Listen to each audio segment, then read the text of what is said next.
Group's global headquarters located right here in the heart of Manchester. My name's Sian John, I'm the Chief Technology Officer here at NCC Group. NCC Group is a people-powered, tech-enabled global cybersecurity and software escrow business driven by a collective purpose to create a more secure digital future. We help to protect organisations around the world from cyber attacks and enhance their digital resilience. We trace our heritage back to the UK's first national computing centre, set up in the 1960s, located just across the city in Oxford Road. We have since grown into a global powerhouse with around 2,200 colleagues across Europe, North America and Asia Pacific. Manchester's dynamic tech ecosystem has played a key role in enabling us to thrive and grow. Whether that's access to incredible people, innovating with the region's world-leading universities, or working with partners through clusters of excellence, we couldn't be prouder of our Manchester roots. It's also why today's discussion is so important. We must all work together across government, industry and academia to continue to build on its history as a leading digital city, ensuring that we retain our global edge. I therefore cannot wait to hear from each of the candidates about their plans for championing Manchester's tech economy. On that note, before we begin, some brief housekeeping.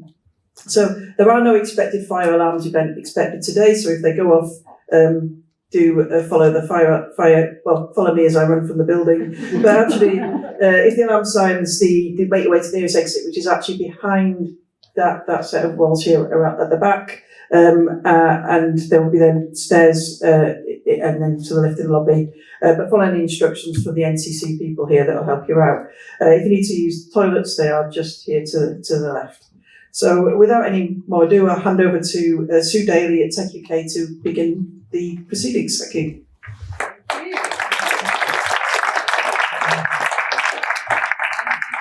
Sean, hopefully my mic is on and you can all hear me. Well, good afternoon, or should I say good evening, everybody, and welcome. My name is Sue Daly. I'm the Director for Technology and Innovation at techUK. And in a new innovation for techUK, I'm delighted to welcome you to our first Mayoral Hustings. We're going to have a fascinating discussion this evening. Now, before we kick off, some of you eagle-eyed folk will have spotted that we were due to have 3 candidates this evening. But we have decided to reform the agenda this evening just to focus on 2 candidates only. So before I welcome them, before we kick off, just a quick thank you to our NCC Group and Farter Britain who have made tonight possible, and our partners Tech Climate and Active Profile for their real support in helping organise this event. Thank you so much. So our debate tonight will be focused on the tech sector and the digital economy here in Greater Manchester, and it's a real thrill to be here today. This is a fast and growing sector supporting thousands of businesses and jobs in the Northwest with a reach, I'm sure you'll all agree, not just across the UK, but across the world. Working with the tech sector and the growing digital economy is important for the Mayor, and tonight provides an opportunity for you all to hear from candidates about their vision, their plans and their opinions on a number of tech issues. So we're keen, and I am keen, to ensure we cover as much ground as possible. So just ask you to respect the candidates while they're speaking. If you want to tweet or post, we're going to be using the hashtag #TechHustings. And I think that is all my housekeeping. So we're going to be hearing from 2 candidates this evening, hoping to be elected Mayor of Greater Manchester on the 2nd of May. So will you please join me in welcoming Andy Burnham, the Labour Party candidate, and Jake Austin, the Liberal Democrat candidate. Now, lots have been drawn by the candidates beforehand, so that we will be delivering opening and closing statements in the order. So Jake will be going first and then Andy second. So perhaps let's kick off with some opening statements from you both. Tell us a little bit more about yourselves, well, not all of yourselves, but your plans for Greater Manchester, why the tech sector matters to you, and starting with Jake, perhaps. Thank you. Absolutely. Thank you all for inviting me over to answer questions today, both as your Liberal Democrat candidate for the Greater Manchester mayoral elections in May this year, but also as a little bit of a geek and a nerd. I've floated around the room and I've had a chat with some of you, and I've not failed to mention to anyone I've spoken to that I have quite a passion for technology, and I'm hoping some of that passion comes across to you guys tonight. I'm actually quite thankful that this is our first hustings, because it gives me an opportunity to talk about something I'm very deeply passionate about. For those of you who don't already know, my name's Jake Austin. I am currently a councillor in Stockport. I represent the Hazel Grove ward in Stockport. Stockport is currently the only borough in Greater Manchester that is currently controlled by the Liberal Democrats. So, as you can probably imagine, as I'm going through and I'm answering questions today, I'm going to be referring to our work in administration over in Stockport about some of the successes that I want to bring over to the Greater Manchester Mayoral platform as well. I'm also born and raised in Wigan. I spent 7 years in Salford. I went to Salford University and then went to Manchester University before I then moved to Stockport. And I've worked all over Greater Manchester. So Greater Manchester is very much where I'm born, where I'm raised, where I've spent my entire life. It's the place that I care deepest about because it's where all of my roots are. I met my partner, my husband Andy, at a Florence and the Machine gig at Manchester Arena. So everything about Greater Manchester speaks to me and I hold it really dear. So I'm really proud to be the Liberal Democrat candidate for all of Greater Manchester and represent all the wonderful things that I think Liberal Democrats do. But to give you a bit of an overview of me and what I stand for as the mayoral candidate and how I see the mayoral working with the technology sector, which in Manchester in particular is such an important sector for our economy. At the risk of making my introduction speech sound a little bit like some sort of corporate training seminar, I think the things that connect us is our ability to connect people, whether that's in politics or whether that's in technology. And for me, as a mayoral candidate, that means things like connecting up our suburban districts around Manchester to make it easier for people to get out to the places that matter for them. For me, it means working hand in hand with engineers across Greater Manchester to build in the infrastructure that we need to make sure technology can happen where it needs to happen for the people that we need to help connect up.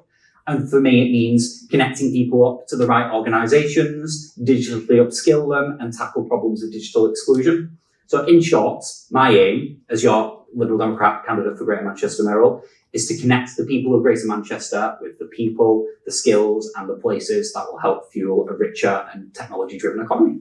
And I look forward to answering some of your questions on how we achieve that in more detail. Thank you, Jake, and right on time, so well done. Andy, your opening statement, please. Very good start, and it's nice to meet you, Jake. I'm glad we've got at least one expert on the panel this evening, so that's good. So I'm Andy Burnham, Mayor of Greater Manchester, standing for election for a third term as Mayor of Greater Manchester. And I think the best thing I could say is what I've done and what I will do if re-elected. When I stood for election first time in 2017, I was out of Westminster, but I was determined that we were going to make this a moment of big change for Greater Manchester. I wanted this to be the most exciting, forward-thinking city region in the country. I think it is. 7 years on, there's so much positivity around the city. People are looking here. We're leading the way in so many ways, and perhaps we can touch on some of those wider issues later. But I did specifically say back then that I wanted this place to be the UK's leading digital city region. And 7 years on, I think we're there because we have been the fastest growing digital and tech hub in Europe during my time as mayor. If I look at investment in tech startups, it's increased by 1,000% since 2017. The workforce in tech has grown enormously. It's much more diverse than it was. Some of you may remember the digital summit I called early on at the Museum of Science and Industry. We built that through that. The various digital blueprints we've kept bringing forward. This is a incredible digital and tech success story. And not just, when people talk sort of vaguely about digital and tech, it's across the board, isn't it? It's AI, it's cyber, it's fintech, it's creative tech, digital, creative digital. So, we're in a good place, but we're not at all complacent. But the thing is, I would never stand before a Manchester audience and say that the economic success justifies our position as leading digital city region. It's that economic progress and the social progress. It's because we're building an inclusive digital economy here in Greater Manchester. That is what sets us apart as the leading digital city region in the UK. The Digital Inclusion Task Force Action Group that I set up within the GCMA has done incredible work with social housing providers, award-winning work, getting people on lower incomes online. If I look at what we've done with the adult education budget, we've made a level 2 ICT qualification a right, an entitlement of every adult in Greater Manchester. We're the only city region to have done that with our devolved adult education funding. And through the data bank we've created with the Good Things Foundation, we've now given out 30,000 free data SIM cards, just one of the things that's achieved. So that's our vision, actually. We see digital as the fourth utility. This has got to be a right of everybody, not a nice thing to have. And obviously that's become difficult in recent times, but that's my vision as Mayor of Greater Manchester, and it's one that I will drive forward if re-elected this May. And there's lots more I've got to talk to you about tonight in terms of what those plans mean. Great. Well, thank you to both of you for your opening statements. We've got some questions now which we're going to focus on some of those topics that our candidates have already kind of touched on. So digital infrastructure and communications, we're going to be talking about skills and creating opportunities. We're going to be talking about cyber literacy and cybercrime in the cyber sector, and topic du jour of AI as well before we finish off. So, and you notice my world-class stalling there, so that I think we were okay there. So, thank you very much. Well, moving straight down. Digital infrastructure and communication. Let's focus there. Let's start there. So, being digitally connected, we all know is important, more important than ever before in all of our lives.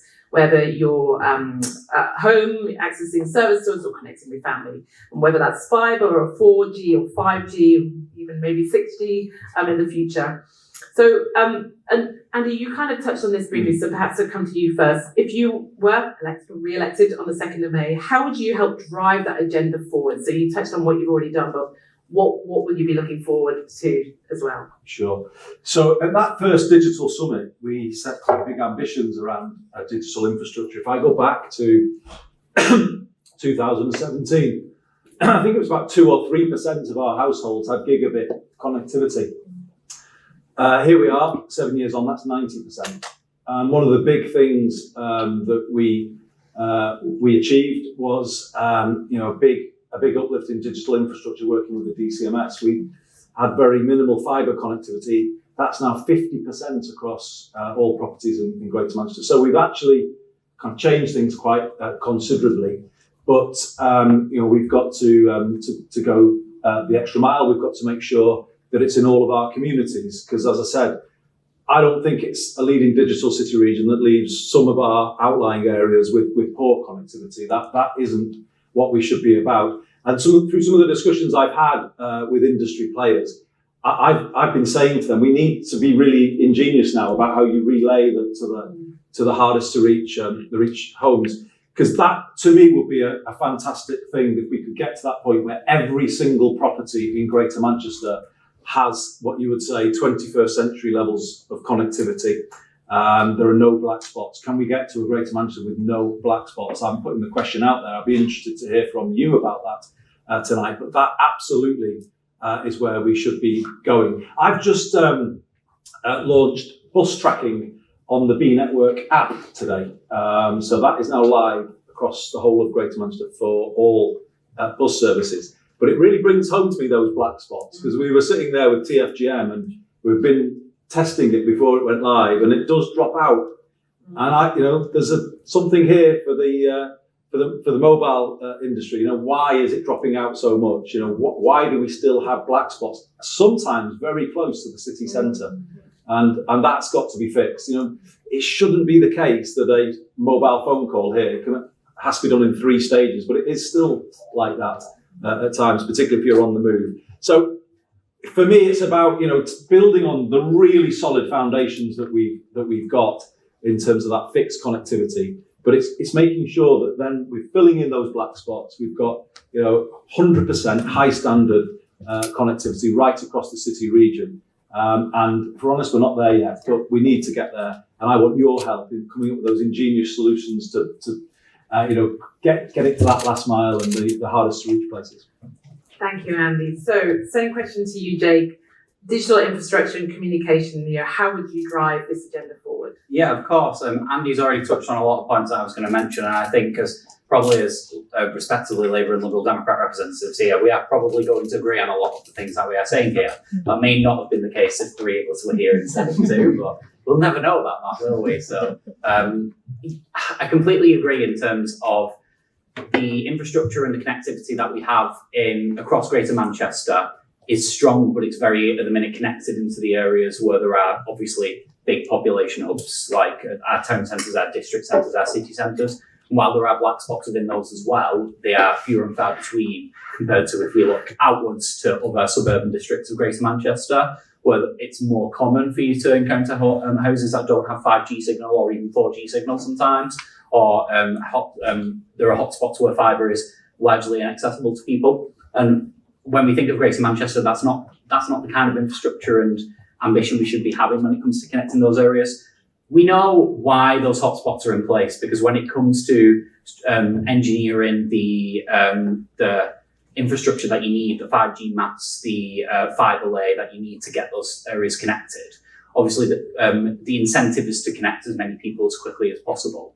And in our market economy, that's how it works, but it often means that those outskirts get left behind. And I think our job as politicians is to make sure that that's not the case, and we incentivise as needed to make sure that everybody gets connected, and we work hand in hand with those systems engineers to make sure that we are getting the 5G mats in place, the fibre lay down into the areas that do not currently have it. And he's already stressed the importance of digital access. There is no point in upskilling, trying to give people the skills that they want if they aren't able to access the technology where they need it the most, which is often their homes. And there are still areas where that's not possible in Greater Manchester. And I think our job as politicians is to work hand in hand with the engineers to change that and make that happen. And personally, I'd like to see a combined authority that does work more proactively with those engineers to target those areas. So one of my commitments, if elected, is to get a commission review of the digital infrastructure across Greater Manchester and develop that into a plan to target those areas in most need of digital uplift, with the aim of setting that plan in motion within 2 years. Thank you, Jake. Andy, anything you wanted to come back on? No, I don't think so. I think we do agree on a lot. Just to say that we just so everyone knows this, in the last 24 hours, we have approved a new planning framework covering 9 of our 10 boroughs. So Stockport actually didn't come through into the planning framework, but we've got 9 boroughs in now. No other place in the country has done this. We are set up for growth because we've got the places now where people can invest, where people can build, and that then protects the green belt that's not in the plan. So we think it's the right thing to do. But we do need industry now to look at that with us, because we do need an infrastructure plan to support that growth. Yeah. And I know that's some industry are here to support and Sure. see how we can move Manchester forward. So Jake, you touched on skills there. And as if planned, we're now going to be talking about skills and creating opportunities. So I might come to you first. So as Mayor, how would you support digital skills, training, retraining for those seeking to work in the tech sector?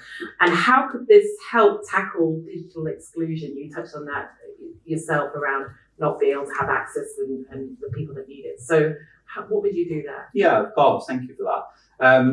So obviously, for me, creating digital skills and upskilling people so that they have the skills they need to be able to contribute to the technology sector is kind of key to unlocking the potential, even more so, of what we have in the technological industry in Manchester at the moment.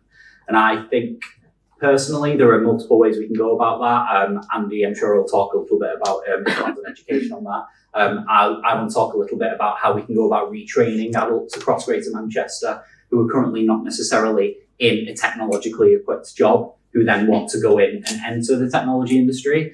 I've only been in the working world for the last 7 years of my life as a young 29-year-old, although I don't feel so young nowadays. That makes me feel very old.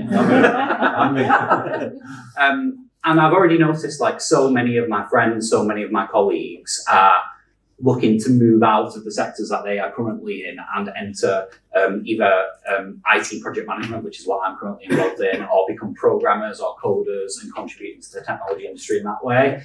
And it can be quite difficult, I think, at the minute as an adult, as a working adult, to be able to pick up those skills and be able to retrain in a way, unless you're working for a stellar company that allows you to retrain on the job and do that, doing that outside working hours can be quite difficult. So I personally like to look at what we are currently doing in Stockport. So we have things like the Did You Know program across Stockport, which connects people across Greater Manchester with the digital skills they need to do things in basic everyday life, which helps with digital exclusion, but which has been really successful over in Stockport. But then we also work with local organisations across Stockport, like, for example, Code Up, which is a free adult coding class where any adult in Stockport can attend, thanks to the voluntary work that of the really great people in that organisation and their work with the council to help bring that to Stockport.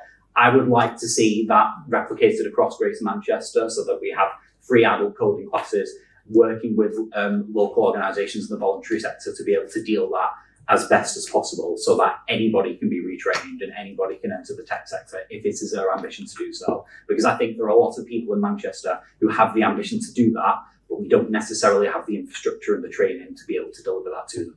Thank you, Jake. So, Andy, same question to you. How would you support digital skills, training, retraining for those?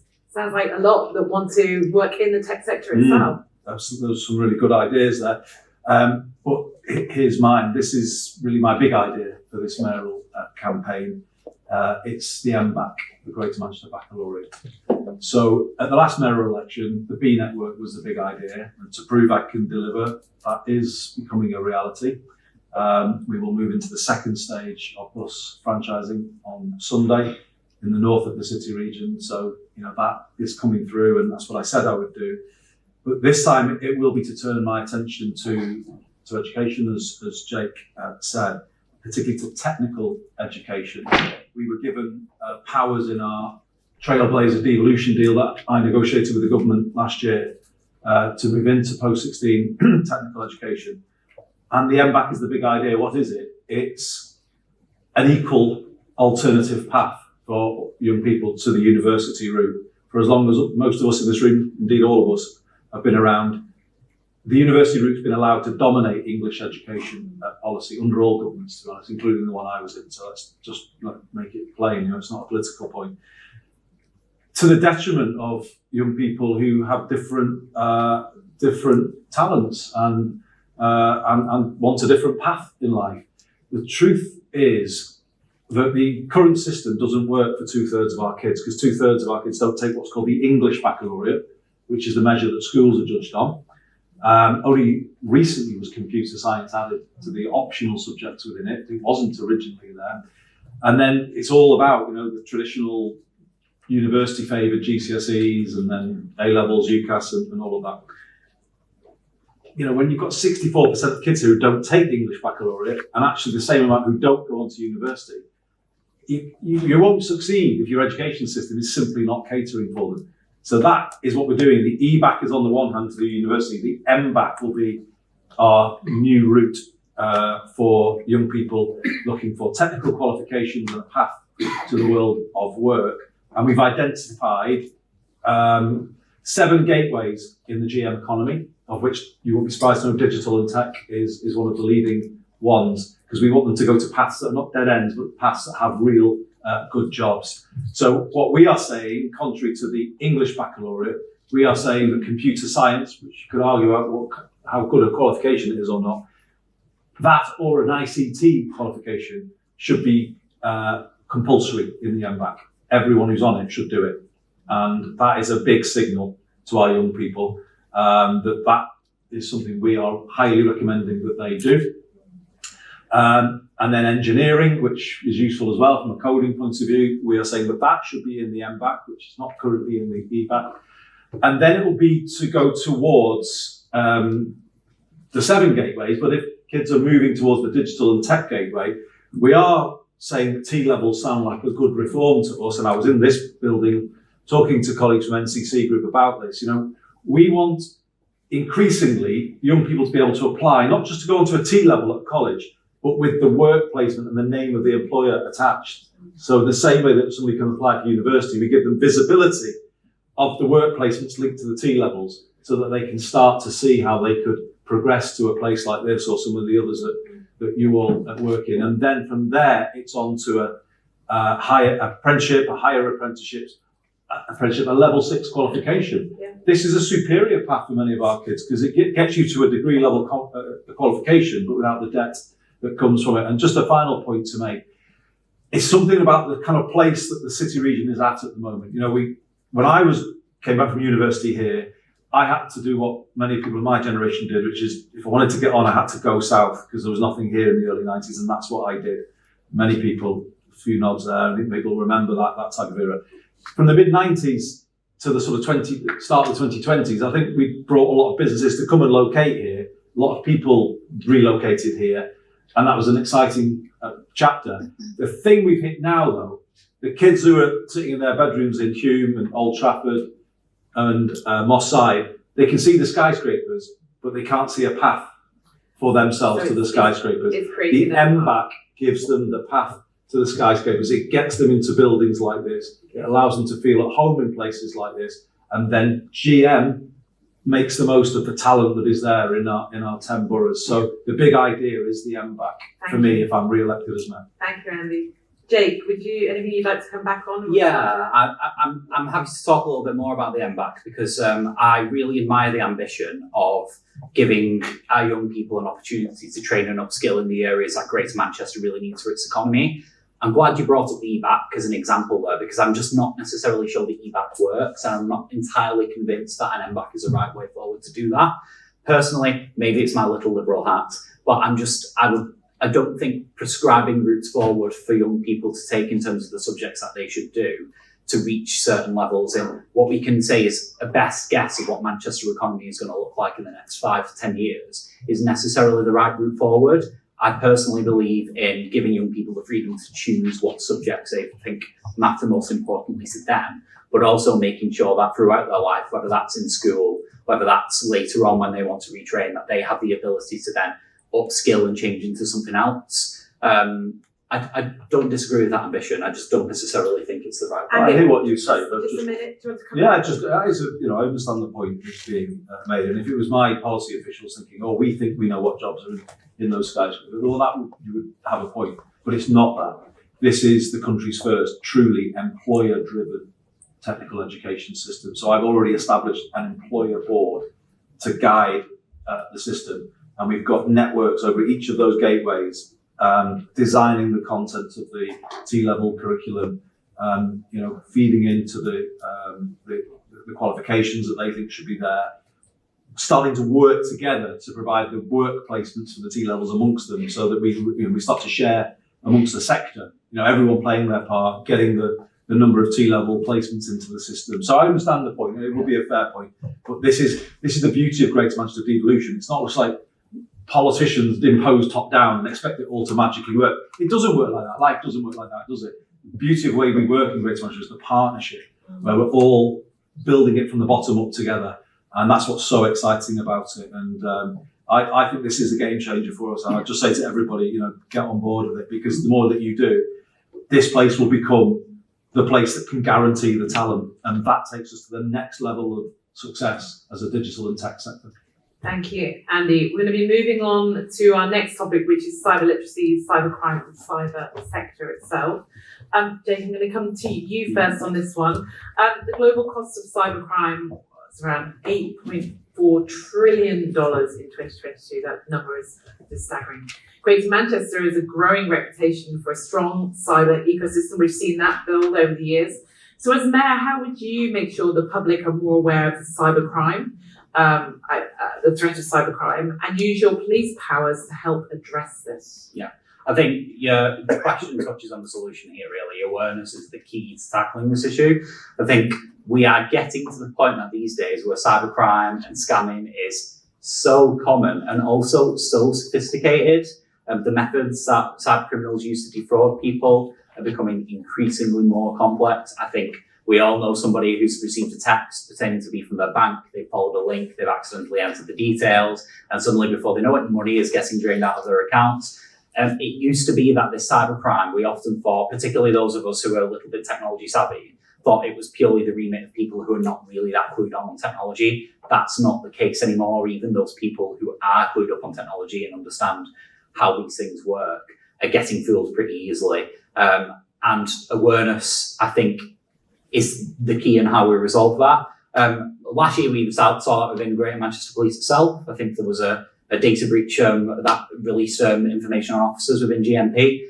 And I think awareness is making sure the public are aware of how smart cyber criminals are getting. I referenced earlier in my question a plan to create a stronger regional network of those digital skills providers. I think ensuring that those providers also have the ability to update and inform the people that they're working with on the latest techniques for cyber criminals is key to raising that awareness. That's not the only network we could use, but I think as your mayoral candidate, that's one way that I would suggest we work that. And of course, working with the police is key for that too. I'd be really happy, and I'm sure Andy will tell us about how strongly we already work with the police on these sort of things. But I'd be keen to redouble those efforts.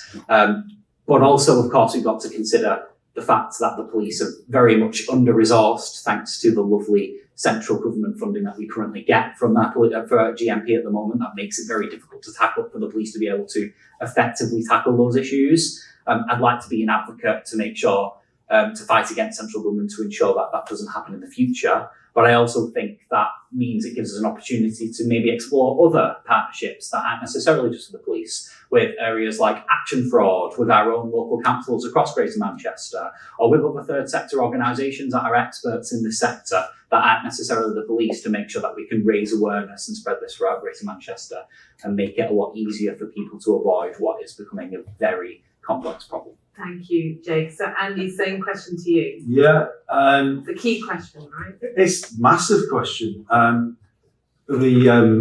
GMP stats that I have are that half, I want to make sure I've got this right, I was just checking in, half of all financial crime is now cybercrime. And it is in fact the UK's most common offence. You wouldn't believe it, would you? You turn the media on, it's still kind of goes without the level of understanding and literacy that it needs. And I did come here on a visit recently, and Sean introduced me to some of the ethical hackers, I should say. I got that right, Sean. Amazing talent in this building. I think I should be coming here as third term asking permission to make one of them our cyber czar, because it's fantastic some of the work that goes on in here. This is true Manchester tech history in this building, tech future as well. It's a great organisation. Glad to be back tonight. So what to do about it? I mean, obviously cybercrime isn't just financial, is it?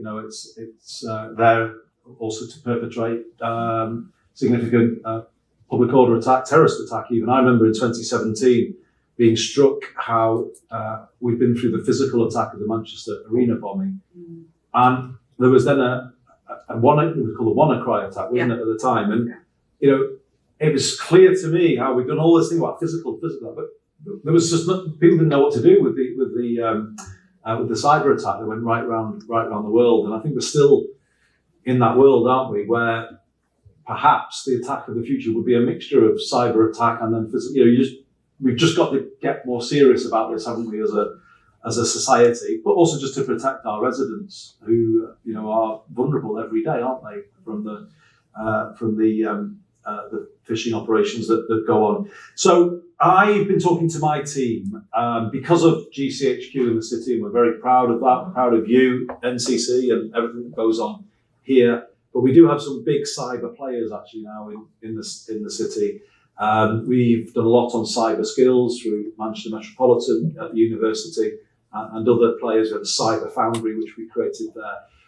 We feel working with GMP is the time for a GM Cyber Summit because what I am told by GMP is that we don't think that the levels of cyber security in our perhaps more foundation economy are anything like what they should be, and our residents are not protected in any way like they should be.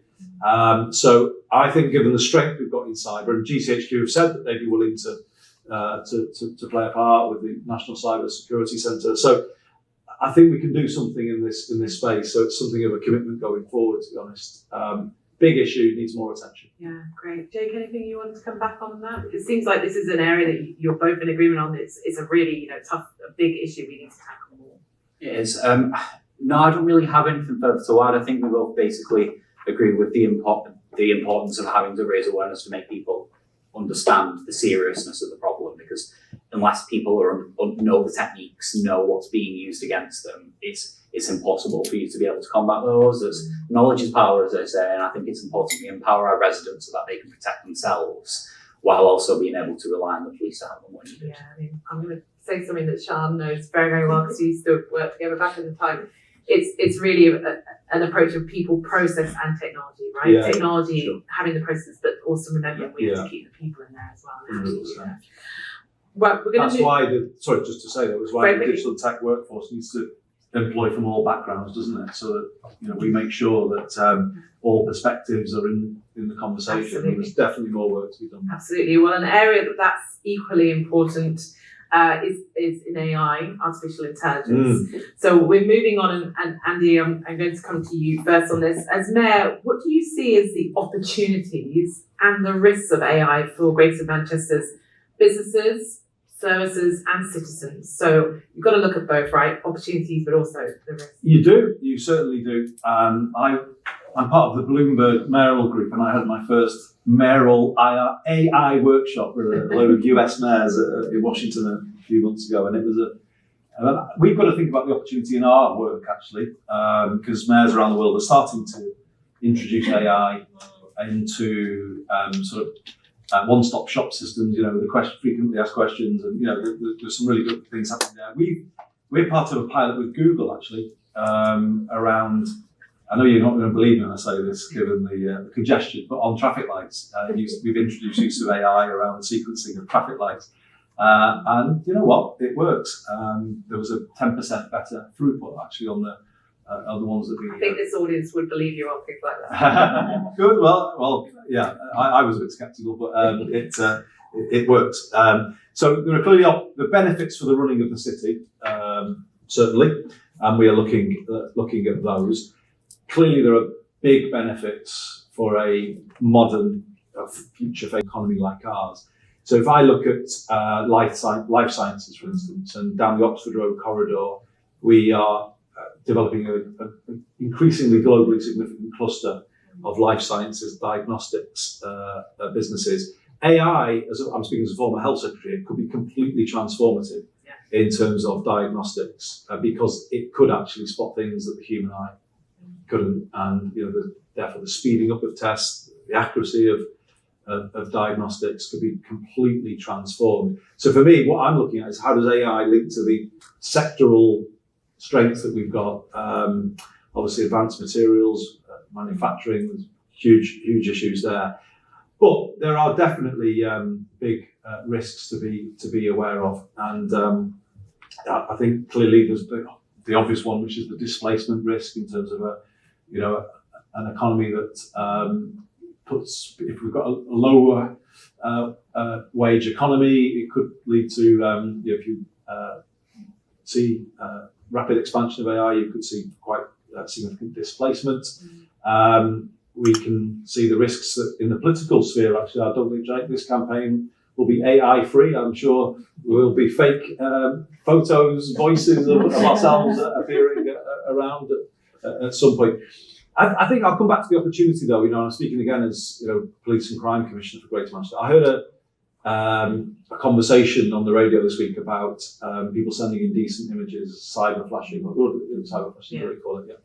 Yeah. And it just struck me that we need to start embedding AI in social media as more of a protection, because those images could be detected quickly and stopped, couldn't they? Through these kind of techniques. So I kind of feel there's something to be done there around how AI keeps people safer online than they are, and that's the digital tech world doesn't often go to those kind of solutions. But if you're thinking about the risks from a public safety point of view, I think you need to see whether there's solutions there. Really interesting opportunity. Not everyone agrees in the audience, so I would be great by all means shout out a question. Well, let's carry on the conversation here. Jake, same question to you. So as Mayor, where would you see the opportunities and risks of AI for Greater Manchester for our businesses and services and systems? Yeah, of course. So some really interesting points there. And I think whenever there is a big technological shift or a big technological evolution, there is always this balance between identifying what the opportunities are, but being aware and understanding the risks that are involved to make sure that it doesn't necessarily get out of control. And I don't think AI is necessarily any different. We had it the same when the internet arrived, although I've kind of been around since as long as the internet has, so I wasn't there for when that started. Again, you're making us feel old. We had the same when smartphones became a big furore, when social media entered the fray. But I do think with AI, the change of pace is quite astronomical, and we need to ensure that we as politicians are doing what we can to make sure that Greater Manchester is equipped to understand how best to use AI and how it can work to our advantage. I don't necessarily need to go into great detail in front of a room of people who are technology enthusiasts within the sector about the specifics of how AI can change our lives. Andy's touched on some great points in terms of medicine and life sciences. We know how great AI, particularly generative AI, the ChatGPTs, the BARDs of the world, can do wonders for increasing our productivity and our efficiency. And when it comes to either writing bits of training, when it comes to helping to conduct HR contracts, anything and everywhere within the corporate world and the technology sphere, AI can touch, and generative AI can have real benefits to it, to making that happen. There are, of course, substantial risks too, as I touched on. If we look at equalities, for example, AI is only ever as good as the people who build, use, and control it at the end of the day. The same with social media, the same with the internet.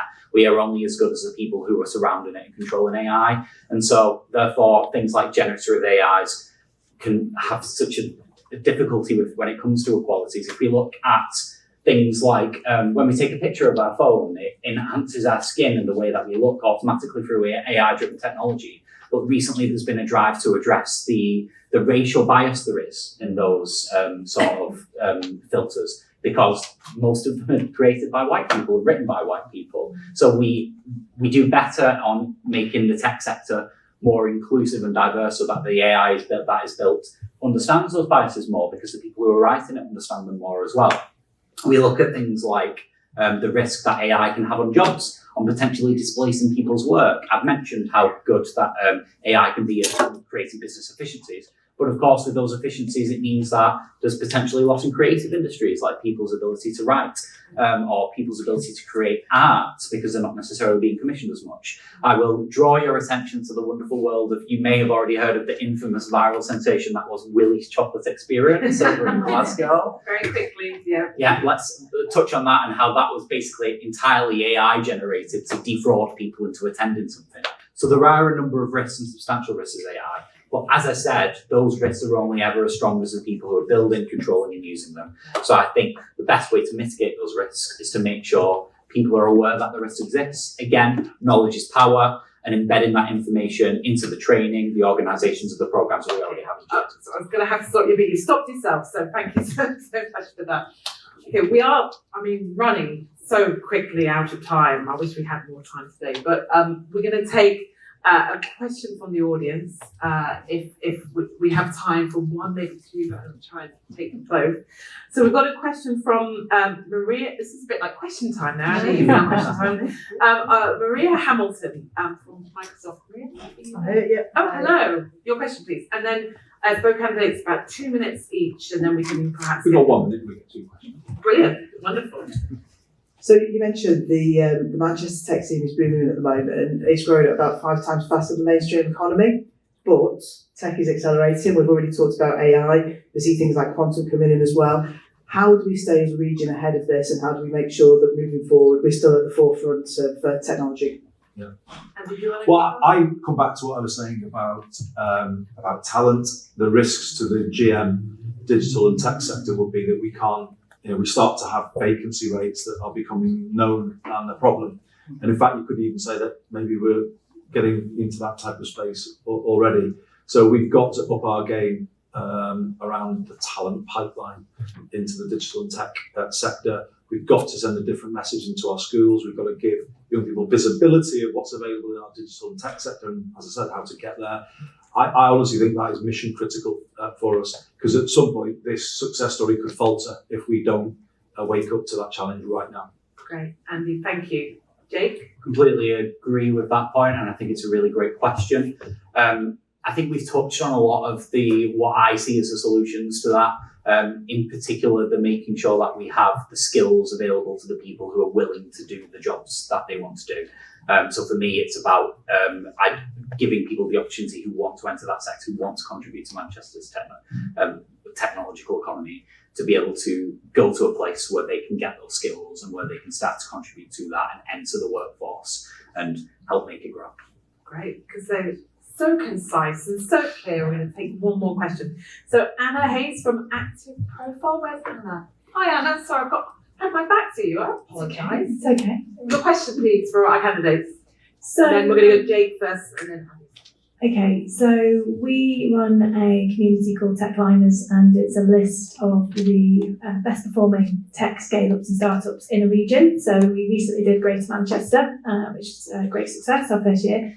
And just leaning on one of the points that Andy made around investment and it having increased 1,000% into that market. Over 70% of those businesses are looking for growth capital, and 69% of those businesses are looking for early stage seed capital. So, what are your plans around that kind of for the next 12 months and what do you expect to see? So Jake, do you want to go first, and then Andy? Yeah, of course. It's a really interesting question because I think the tech sector in particular is no stranger to that problem of needing as much growth capital as possible. For me, it's about making sure we attract the investment into Manchester as best as possible to make sure that that can happen. And from a political standpoint, as Mayor, that means making sure Manchester is as attractive as possible, as connected as possible, has the infrastructure it needs for people to be able to access information that they can access. Is a place that people want to live and people want to work, whether that's through better transport infrastructure, whether that's through key developments to attract more businesses into Manchester, both within and outside the technology sector. Essentially, it's our job to make Manchester investable as politicians, and I'd be really keen to try and make that happen. Andy, same question to you. Yeah. How will you prioritise and support the growing need for growth capital? Yeah, I like what Jake just said, and I think sometimes this gets underplayed in a hustings like this.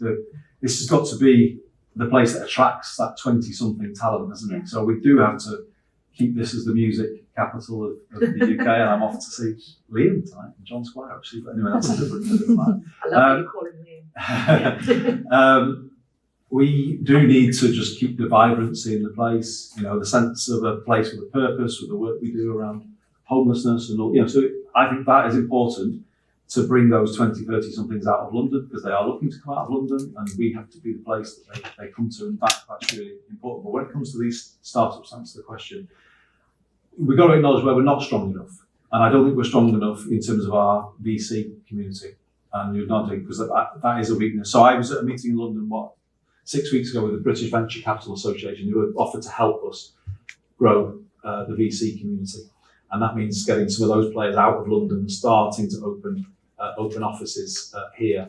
So that has got to be more of a priority for us. We can put public funds in to help to a degree, and we do, but it's got to become self-fulfilling, hasn't it? And we've got to have a much bigger VC community. But there's massive success stories here, isn't it? Matillion, I don't think anyone is in the audience. Yeah, you're going to say something? Yeah, I think there are some really good success stories, and you're right. And part of telling that story is year on year where the opportunity is. Yeah. So, and I think that's the way. Well, can I ask then, could either techUK or could yourselves help us in explaining where that opportunity is? Because sometimes, we all do it as politicians, you can talk airily about something, but if you get in really to the kind of the core of the opportunity sometimes, because it's based on real intelligence that you could help us with. Then, Absolutely. Yeah. Yeah, let's take that away. We've got reports. Yeah, we'll report back. no worries, that'd be great. Well, thank you for both the questions, really, really important topics. And we're coming to the end. Just before we get to closing statements, so from both of you, I'm just going to ask a quick fire one, fun one. Most used or overused emoji? Andy? Oh my God, there's only anyone who knows me. This is very dad sort of like moment. It's the old The thumbs it's up. a very northwestern dad of a certain age. That's It's just not the thumbs down, right? not often the thumbs down. It's nearly always the thumbs up. Jake? I overuse so many emojis. I don't think I can end a Teams message without a smiley face without feeling mean.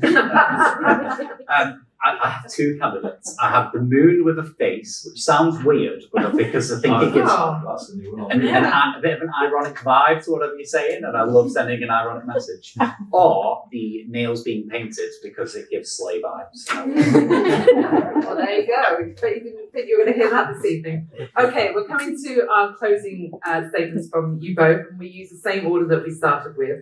So 2 minutes each, closing statements. Jake, first to you, and then we'll close it out. Yeah, absolutely. So thank you all so much, first of all, for your time, for letting me answer some of your questions, giving me the opportunity to speak on something that I'm really passionate and I care really deeply about. I'm hoping that that passion has come across to you guys and has been on display onto you all. And I hope that my answers have given you a good opportunity to understand what my priorities would be and what I want to achieve for Greater Manchester if I'm lucky enough to get your vote in May this year. Early on, I touched a little bit on about how the mayoralty and the technology sector can work together in terms of being able to connect people with the skills, the jobs, the places, and that they need to be able to succeed. But I think the other thing that connects us is ambition. Manchester is like world renowned for its technological ambition. We are the place that invented the first modern computer. We are the place that split the first atom. We are renowned for being able to change the technology landscape across the world. And I'm really proud to be born in Greater Manchester and be a part of that history. But I think with that technological ambition, we need to match that with political ambition too, because working hand in hand, the politicians and the technology sector, I think we can really accelerate and continue to achieve that growth that Manchester is so well known for. And that's why I'm standing as your Liberal Democrat candidate, because I believe I can meet and try and achieve that ambition, reinvest in our economy, and make Greater Manchester the place to be, or to continue to be the place for technological innovation across Europe. Thank you, Jake. Andy. Here we are 7 years on since I first stood for election, and I'm as invested as I was when I first took office. I'm proud of what we're doing. You know, this has been a time when, if we're honest, the country's been going backwards. So for Greater Manchester to power forwards in that climate, I would say don't underestimate how challenging that has been, how hard, but we've done it. You know, on Sunday, as I said, we will put a huge part of our city regions buses under public control, and the B network will continue to be built. This kind of change is what will make this an attractive place for people to live, and you know we need to keep that building and keep that going forward. It's been hard to be hopeful at times in recent times, given the way life has been. But I like to think we've been something of a beacon here in terms of how it should be or how it could be, building something different from the bottom up. And that's what I tried to say I would do when I left Westminster with the Mayor of Liverpool. We both said the same. We were coming out to build something new. And I think that something new is here now. We're showing that we can change things through devolution because of the way we're building it, the way we're using the powers. And that's my commitment to you tonight. What I've done as Mayor in the last 7 years is take a place first rather than a party first approach, because I think it's really important to understand the role that you are in and the power of the role that you are in and the way in which you maximise the impact that you can have. And that place first approach creates an environment that's opposite of Westminster. Westminster's party first, and that kind of pushes business away sometimes because it's all the agendas that come with politics. I actually work well with the Lib Dem leader of Stockport. You know, we work hard at these relationships in Greater Manchester. We were there to open a brand new interchange in Stockport on Monday morning, which is the product of cross-party collaboration. That place-first approach is underpinning what is happening here. It's a new style of politics. It's bottom-up. It's partnership, public and private sectors, community sector. That is the essence of our success. And we hold to that, but we actually go much faster and further now. So I believe, lastly, an old era is ending and a new one is beginning. And I'm saying that to hopefully send you out with a kind of bit of hope in your heart. You know, next year, Greater Manchester is moving to a single settlement, a situation where we'll have a funding arrangement with Whitehall that's similar to Wales or Scotland. Much more ability to do much more for ourselves. And I look at the second quarter of the 21st century that we're going into now as being one that will be so exciting in Greater Manchester. And I think if we carry on working in the way that we are, we will continue to be the place where everybody wants to be. Thank you, Andy. And with that, our debate has come to an end, unfortunately. I have some thank yous to do, but first of all, before we do that, shall we just thank both of our candidates?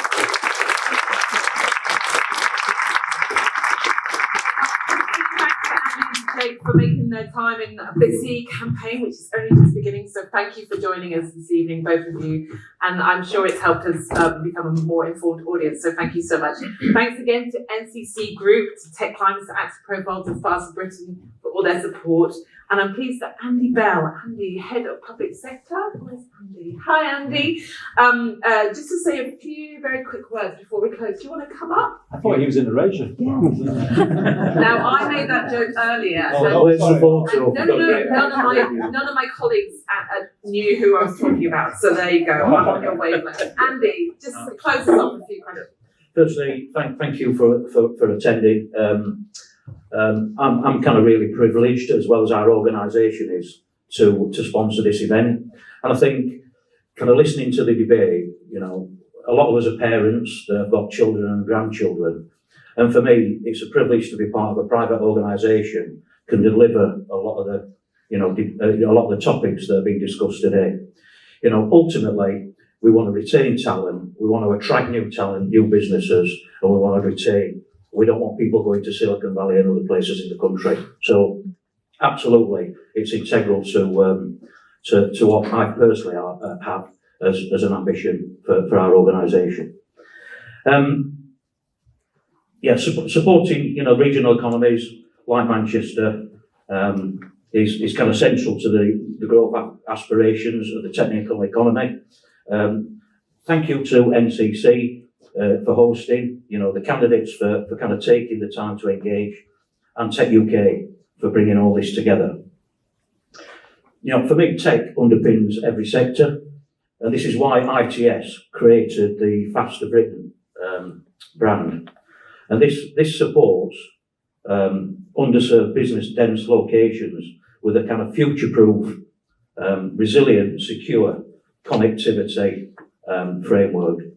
And as part of that journey, we've got 500 partners that our ambition is to not leave anybody behind on that journey, which was a point that I picked up earlier, that we need to get out to these people and give them the same access as everybody else. So it's great to see this vibrant sector debated today, and we would love to be part of any future conversations, because I do believe truly that we can add value. Finally, you know, please use, I think we've got about an hour to network, pick out the person that you want to speak to, be challenging, build new relationships. And I finally wish you all a pleasant and safe journey home. Thank you. Thank you. Andy Bell, Head of Public Sector ITS Technology Group. Thank you for your support this evening. And thank you again to our candidates. And then with that, I will say go and enjoy the refreshments and have a wonderful evening. Thank you, everybody.